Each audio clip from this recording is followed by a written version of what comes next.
CFLT stock analysis, Wednesday and onward. Am I buying or not? Watch this very short 1-minute video till the end to find out.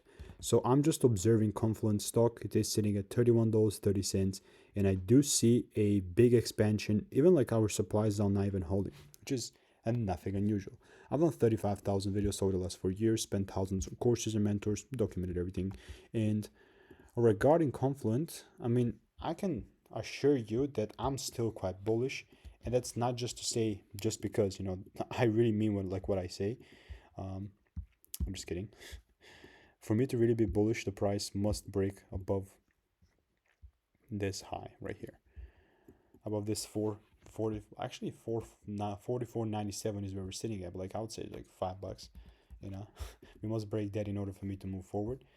For real. But right now, you know, just so we shifted the supply, which doesn't put me at this much of a disadvantage. My previous idea was bearish only if I saw my rules met, but they just never got met, which is kind of sad, but it is what it is.